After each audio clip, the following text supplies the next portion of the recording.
하루를 허락하여 주신 하나님, 오늘 하루도 내가 하고 싶은 대로 살아가는 하루가 아니라 주인 되신 하나님께서 원하시는 대로 말하고 행동하는 하루가 되게 하여 주옵소서. 오늘 하루도 나 자신의 기쁨을 위해서 일하고 먹고 마시는 하루가 아니라 하나님의 기쁨을 위해서 살아가는 하루가 되게 하여 주옵소서. 그래서 세상에서 성공하기 위해 살아가는 인생이 아니라 하나님의 기쁨이 되기 위해 살아가는 인생 되게 하옵소서. 예수님의 이름으로 기도드립니다. 아멘. 찬송가 462장 찬송하시겠습니다.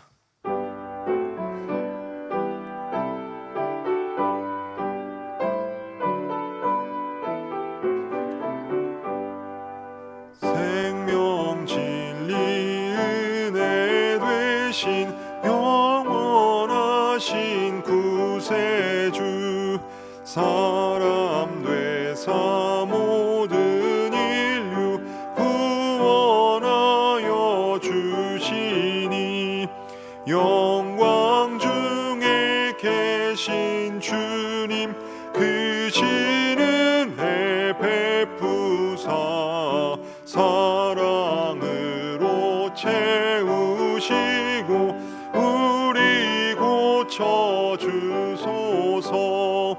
남 섬기며 사신 주님 우리들도 본받고 이웃사랑 나누면서 살아가게 하소서. 온 세상의 금은 보화 모두 주의 것이니, 책임 맡은 일꾼으로 충성하게 하소서. 사랑의 주 평화의 왕 우리 중에 오셔서 모든 싸움 다 그치고 하나 되게 하소서. 지난 날의 어둠과 환난 풍파 지나고 형제 사랑 밝은 장래 이루어지게 하소서. 행진하는 주의 무리 부귀천 없으니, 한 마음으로 봉사하고 같은 주님 모시네. 우리에게 하나 되라 분부하신 주시여, 주의 뜻이 이 땅 위에 이루어지게 하소서. 아멘. 오늘 우리에게 주시는 하나님 말씀은 느헤미야 5장 1절에서 13절 말씀입니다. 구약 성경 732면, 생명의 삶은 60에서 61면에 있습니다. 이제 하나님의 말씀을 봉독합니다. 그때 백성들이 그들의 아내와 함께 크게 부르짖어 그들의 형제인 유다 사람들을 원망하는데, 어떤 사람은 말하기를 우리와 우리 자녀가 많으니 양식을 얻어먹고 살아야 하겠다 하고, 어떤 사람은 말하기를 우리가 밭과 포도원과 집이라도 저당 잡히고 이 흉년의 곡식을 얻자 하고, 어떤 사람은 말하기를 우리는 밭과 포도원으로 돈을 빚내서 왕에게 세금을 바쳤도다. 우리 육체도 우리 형제의 육체와 같고 우리 자녀도 그들의 자녀와 같거늘 이제 우리 자녀를 종으로 파는도다. 우리 딸 중에 벌써 종된 자가 있고 우리의 밭과 포도원이 이미 남의 것이 되었으나 우리에게는 아무런 힘이 없도다 하더라. 내가 백성의 부르짖음과 이런 말을 듣고 크게 노하였으나, 깊이 생각하고 귀족들과 민장들을 꾸짖어 그들에게 이르기를 너희가 각기 형제에게 높은 이자를 취하는도다 하고, 대회를 열고 그들을 쳐서 그들에게 이르기를 우리는 이방인의 손에 팔린 우리 형제 유다 사람들을 우리의 힘을 다하여 도로 찾았거늘 너희는 너희 형제를 팔고자 하느냐? 더구나 우리의 손에 팔리게 하겠느냐 하매, 그들이 잠잠하여 말이 없기로 내가 또 이르기를 너희의 소행이 좋지 못하도다. 우리의 대적 이방 사람의 비방을 생각하고 우리 하나님을 경외하는 가운데 행할 것이 아니냐. 나와 내 형제와 종자들도 역시 돈과 양식을 백성에게 구워 주었거니와 우리가 그 이자 받기를 그치자. 그런즉 너희는 그들에게 오늘이라도 그들의 밭과 포도원과 감람원과 집이며 너희가 구워준 돈이나 양식이나 새 포도주나 기름의 100분의 1을 돌려보내라 하였더니 그들이 말하기를 우리가 당신의 말씀대로 행하여 돌려보내고 그들에게서 아무것도 요구하지 아니하리이다 하기로 내가 제사장들을 불러 그들에게 그 말대로 행하겠다고 맹세하게 하고 내가 옷자락을 털며 이르기를 이 말대로 행하지 아니하는 자는 모두 하나님이 또한 이와 같이 그 집과 산업에서 털어버리실지니 그는 곧 이렇게 털려서 빈손이 될지로다 하매 회중이 다 아멘하고 여호와를 찬송하고 백성들이 그 말한 대로 행하였느니라. 이 말씀은 살아계신 하나님의 말씀입니다. 아멘. 오늘 이 새벽 엎드림 새벽 예배의 자리에 나오신 성도 여러분들을 주님의 이름으로 환영하고 축복합니다. 느헤미야 4장 6절 말씀을 제가 봉독해 드리겠습니다. 이에 우리가 성을 건축하여 전부가 연결되고 높이가 절반에 이르렀으니 이는 백성이 마음들여 일을 하였음이니라. 성의 높이가 절반까지 건축된 상황이었습니다. 그러자 방해하는 세력들이 가만히 있지 않았습니다. 그 강도를 더욱더 높여갑니다.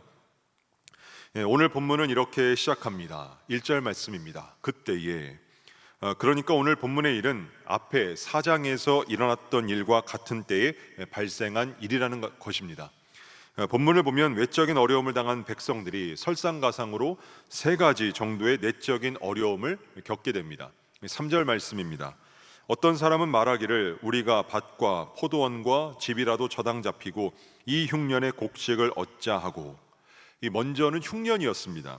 흉년에 밭과 포도원과 이 집을 저당 잡히면서까지 곡식을 얻어야만 먹고 살아갈 수 있는 그런 상황이었습니다. 다음으로는 4절입니다. 어떤 사람은 말하기를 우리는 밭과 포도원으로 돈을 빚내서 왕에게 세금을 바쳤도다. 이런 흉년의 상황 가운데 왕에게 세금을 바쳐야 했습니다. 상황이 이렇다 보니 세금을 어떻게 바쳤는가?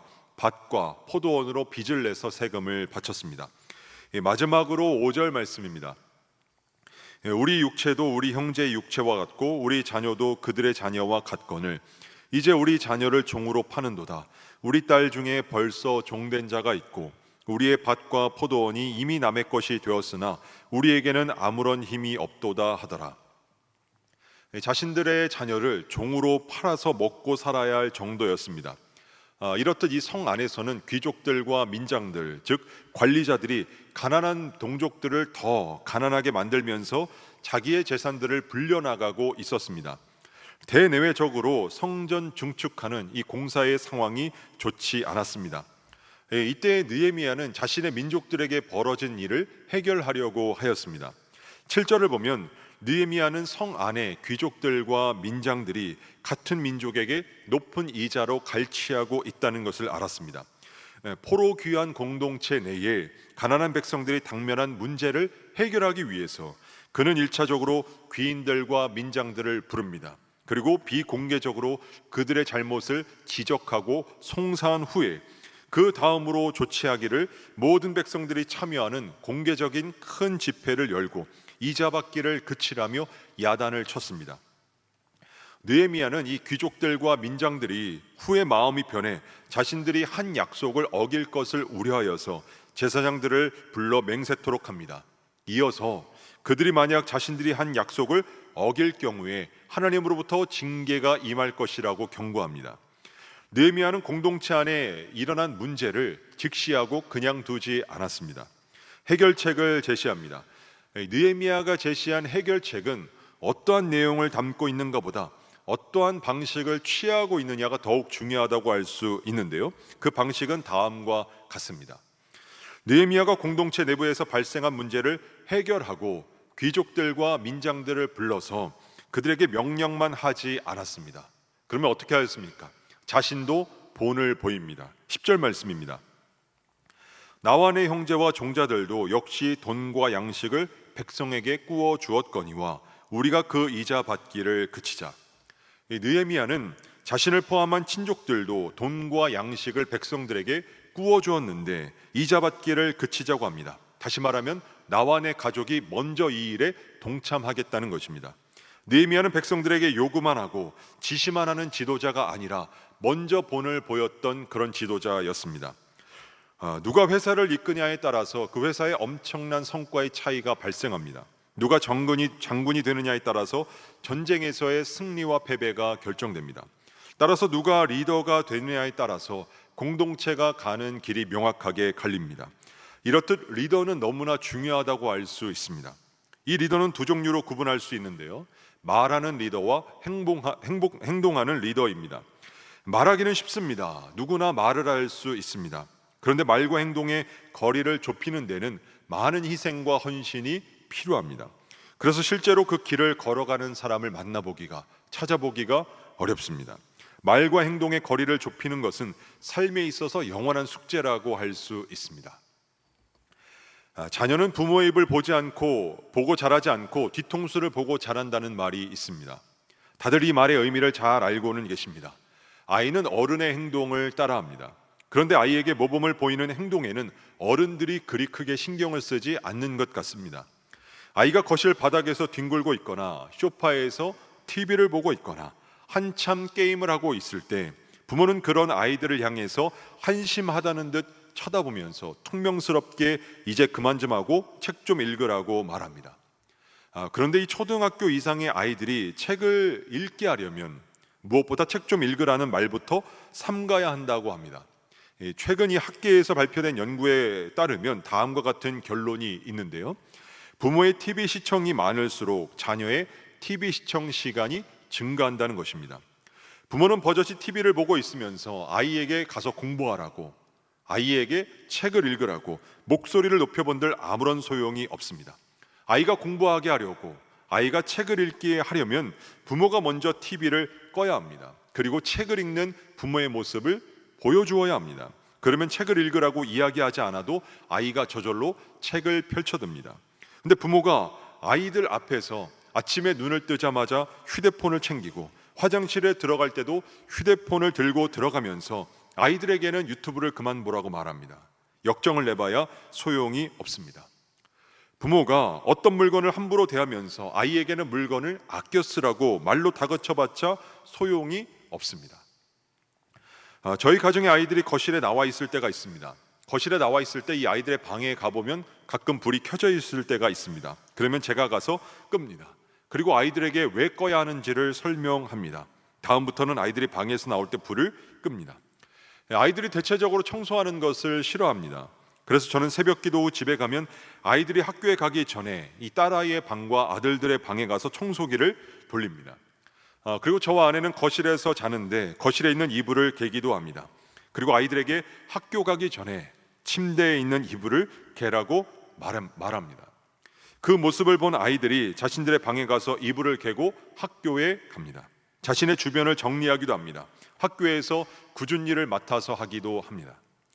우리의 영원한 리더가 되시는 예수님께서는 본이 되시는 삶을 사셨습니다. 십자가를 지기 하루 전날 예수님께서는 제자들의 발을 씻기십니다. 예수님께서는 다음 날 십자가에 못 박히실 것을 아셨습니다. 자신의 죽음을 미리 알고 계셨습니다. 죽음을 하루 앞둔 사람의 일상이 어떠하겠습니까? 하루하루 시간이 갈수록 죽음을 향해 서서히 다가가는 그 하루의 심정들을 어떻게 보내고 있겠습니까? 어떤 장수도 죽음을 겁내지 않는 사람은 없습니다. 게다가 나의 죽음의 시간을 모른다면 또 모를까, 예수님은 죽음의 시간과 형태를 정확하게 알고 계셨습니다. 근데 예수님을 보십시오. 당장 내일이면 죽음을 맞이해야 하는데 이 상황에서 지금 제자들의 발을 닦아주십니다. 이 처지에, 죽음을 앞둔 이 처지에 지금 누구의 발을 닦아주게 되었습니까? 지금 나보다 다른 사람들을 생각하거나 사랑할 경황이 없습니다. 하지만 예수님께서는 제자들을 사랑하시되 끝까지 사랑하셨고 그들의 발을 닦아주셨습니다. 예수님의 마음에, 그 죽음을 앞둔 예수님의 마음에 전혀 조금의 미동도 없어 보입니다.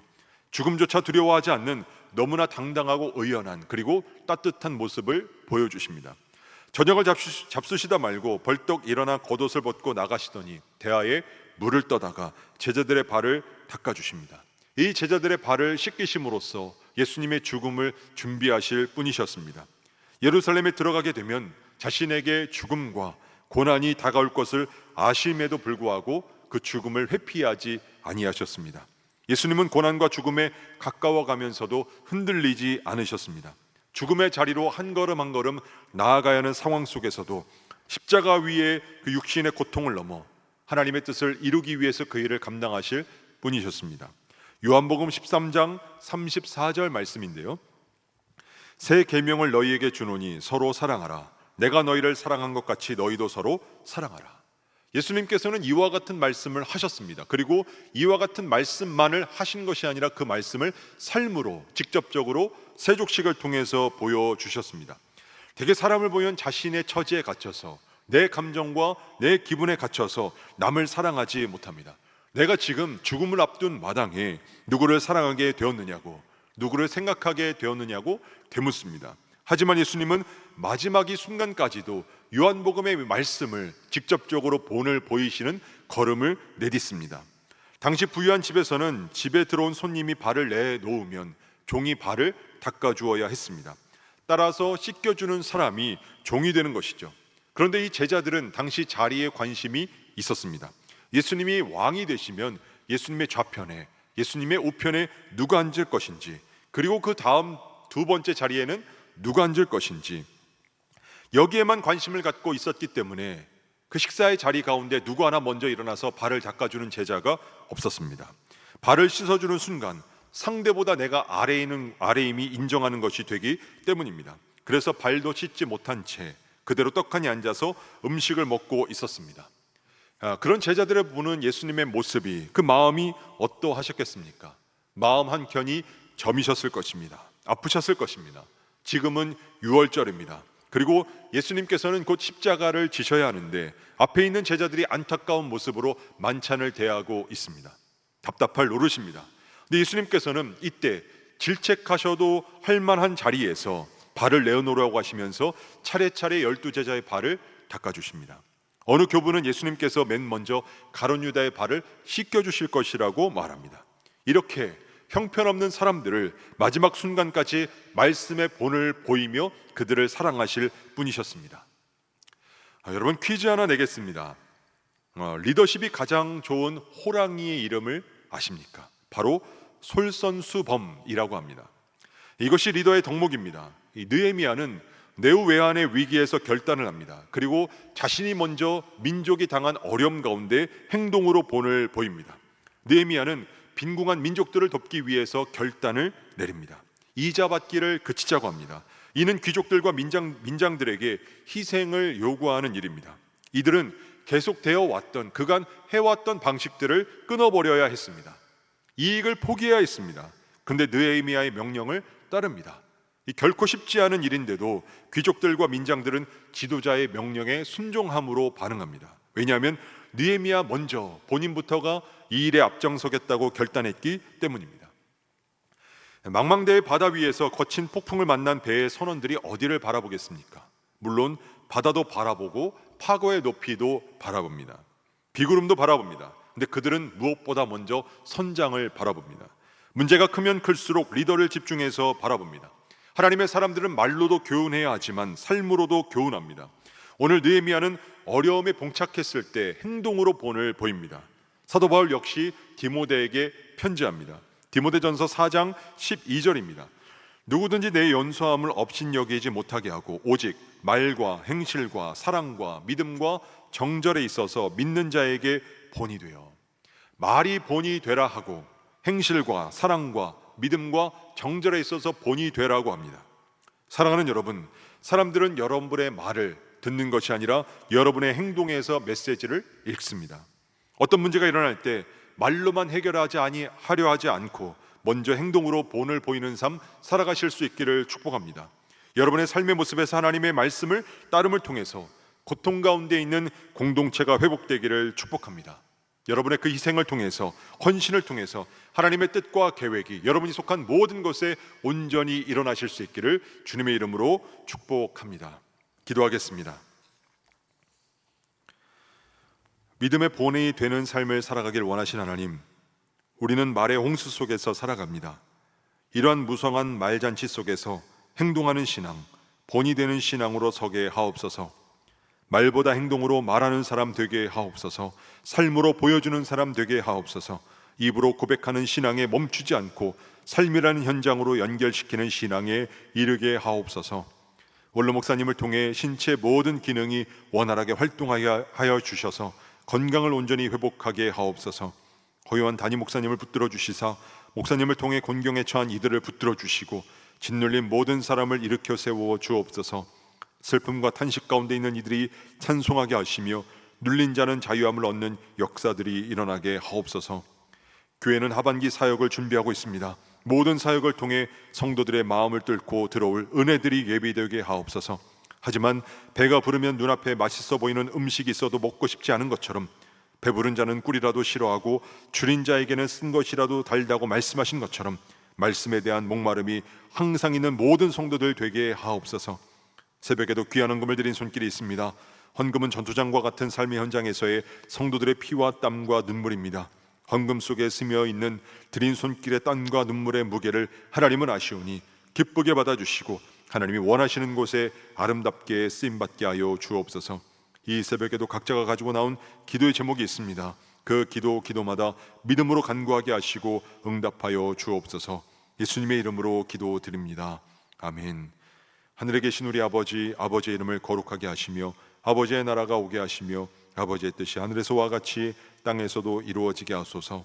오늘 우리에게 일용할 양식을 주시고 우리가 우리에게 잘못한 사람을 용서하여 준 것 같이 우리 죄를 용서하여 주시고 우리를 시험에 빠지지 않게 하시고 악에서 구하소서. 나라와 권능과 영광이 영원히 아버지의 것입니다. 아멘. 우리 시간 기도하실 때 나라와 민족과 교회를 위해 그리고 오늘 말씀을 놓고 계속해서 기도의 자리로 나아갑니다.